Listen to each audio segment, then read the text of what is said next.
शासकीय सेवेत नियुक्तीपूर्वी चारित्र्य पडताळणी बंधनकारक, राज्य शासनाचे सुधारित निकष जाहीर। मुंबई राज्य शासनाच्या सेवेत नियुक्ती मिळविणाऱ्या उमेदवारांच्या चारित्र्य व पूर्व चारित्र्य पडताळणीबाबत शासनाने अत्यंत महत्त्वाचे व कडक निकष लागू केले आहेत। ज्या उमेदवारांचे चारित्र्य अहवाल सदोष किंवा असमाधानकारक आढळतील अशा प्रकरणी आता राज्य व जिल्हा स्तरावर गठीत केलेल्या विशेष समित्या निर्णय घेणार आहेत। समितीद्वारे होणाऱ्या प्रकरणांची छाननी। शासनाने गट अ ते गट ड पर्यंतच्या पदांसाठी 2 स्वतंत्र समित्यांची स्थापना केली आहे। समिती अ मंत्रालयीन विभाग आणि राज्यस्तरीय गट अ व ब च्या पदांसाठी ही समिती काम करेल। याचे अध्यक्ष गृह विभागाचे अपर मुख्य सचिव असतील। समिती ब जिल्हा स्तरावरील गट क व ड च्या पदांसाठी जिल्हाधिकाऱ्यांच्या अध्यक्षतेखाली ही समिती निर्णय घेईल। कधी मिळणार नियुक्ती आणि कधी ठरणार अपात्र, परिपत्रकानुसार गुन्ह्यांचे स्वरूप विचारात घेऊन पुढील निर्णय घेतले जातील।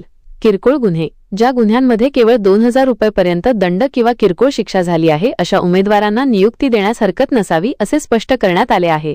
गंभीर गुन्हे, परिशिष्ट A- व B- मनुष्यवध, खुनाचा प्रयत्न, बलात्कार, अपहरण, दरोडा, विनयभंग, हुंडाबळी आणि भ्रष्टाचार यांसारख्या गंभीर गुन्ह्यांमध्ये दोषी आढळलेल्या किंवा काही विशिष्ट प्रकरणात खटला प्रलंबित असलेल्या उमेदवारांना शासकीय सेवेत नियुक्ती दिली जाणार नाही। विशेष कायदे, मानवी तस्करी, शस्त्रास्त्र कायदा, अंमली पदार्थ विरोधी कायदा NDPS आणि अज अत्याचार प्रतिबंधक ॲट्रोसिटी कायद्यांतर्गत दोषी आढळल्यास उमेदवारास अपात्र ठरवण्यात येईल। न्यायप्रविष्ट प्रकरणांबाबत सावध भूमिका, ज्या उमेदवारांविरुद्ध न्यायालयात फौजदारी खटले प्रलंबित आहेत किंवा ज्यांच्यावर FIR दाखल आहे अशा प्रकरणी नियुक्ती प्राधिकाऱ्यांनी समतोल निर्णय घ्यावा अशा सूचना देण्यात आल्या आहेत।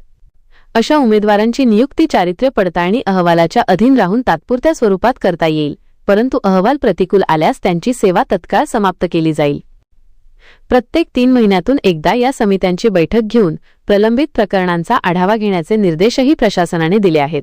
व्हिडिओमधील शासन निर्णय व परिपत्रक आपणास हवे असेल तर ते आपल्या शासन निर्णय व परिपत्रक या टेलिग्राम चॅनलवर उपलब्ध करून देण्यात आलेले आहे।